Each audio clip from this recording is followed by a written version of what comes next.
Now let's say our application is growing, and besides this awesome counter feature, we now also got a user auth component which deals with user authentication. So in there,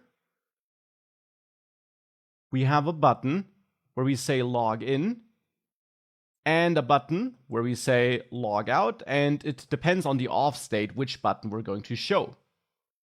Now, of course, we could manage this locally in the component, but again, authentication might matter to a lot of parts of this app, so we want to manage it with Vuex instead. Here, I just got this template with the two buttons.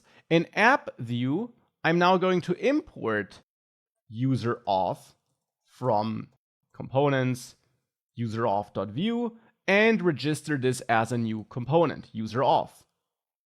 And therefore we can now use this, and I will create a new container here to also show it visually that this is a different part of the app. User auth.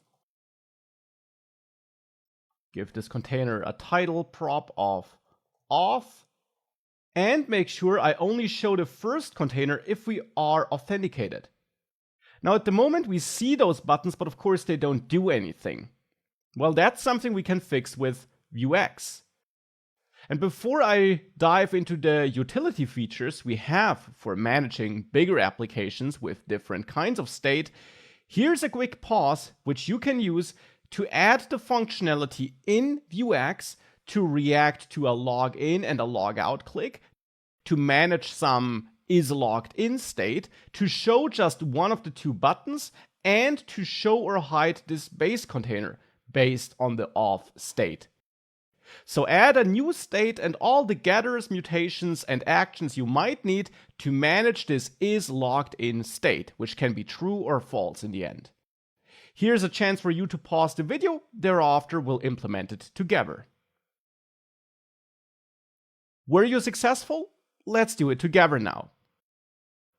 So I want to manage an auth state. So in my state, in my store here, I will have a is logged in state. Of course, the name is up to you, which initially is false, let's say. Now, in order to change it, I want one or two mutations, depending on how you design the mutation. I will add one mutation and name it setAuth, where I expect to get the state, of course, and a payload. And the payload will be important here because it will tell me whether I want to set the auth state to authenticated or to not authenticated. So here I set state is logged in equal to payload is auth, let's say. And that can be true or false. Now this is just my approach. You probably have a different one, and that might be fine as well. It's just one way of doing it. Now that's my mutation, but we shouldn't necessarily call mutations directly from inside components, as you learned. So I will add actions. Now we could add a setAuth action, which basically works like the mutation, or we add two actions to mix things up, a login action and a logout action. Again, it's just my way of implementing this. We get this context object, and in login, I want to commit setAuth. That's the name of my mutation, this one. And the payload will be an object here where I set isAuth to true because it's the login action. I want to set the user to logged in. So this isAuth property, which I'm reading here in the mutation, is true now. And in logout, it's almost the same. It's the same mutation which I commit, but it's false.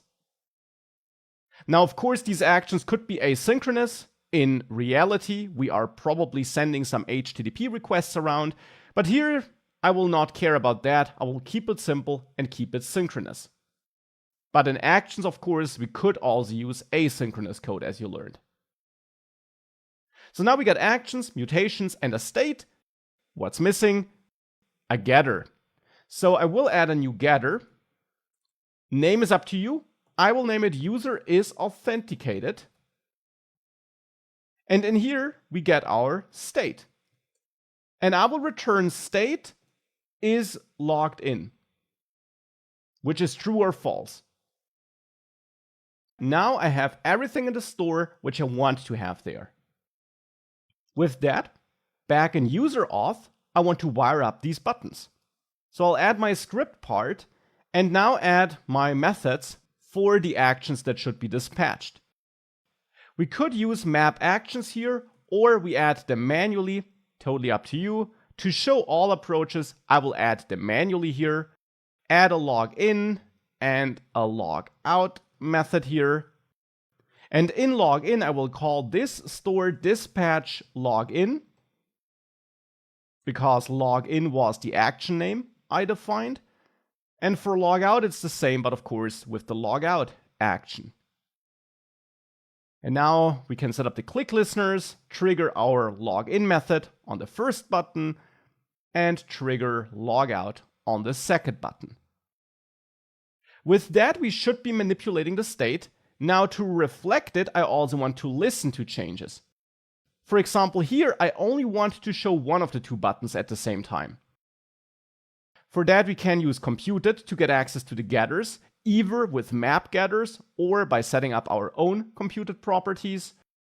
And here I'll add the isAuth computed property, where I return this store getters, and I named the getter user is authenticated, so that's the getter I want to access here. And now isAuth is a computed property, which is true or false. And with vif, I'll show the login button if isAuth is false, because if the user is not authenticated, I want to show the login button.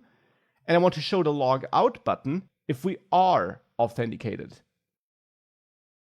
And we can copy the computed property into the app view file now, here, like this, because I also need isAuth here to show or hide this first base container. So here with vif, I want to show it if isAuth is true and hide it if it's false. With that, initially we don't see it because initially we're not logged in. But if I click login, we see it, we can change everything. But if I click logout, we hide it. So that works, and that's an extra piece of state managed. Now that was a nice practice, but I started this lecture mentioning that our app could be getting bigger and that we had more and more state to manage. So here in this demo, we now added at least a little bit of extra info to our store. Vuex also gives us utility, methods, and features when it comes to managing bigger stores with different kinds of state inside of it.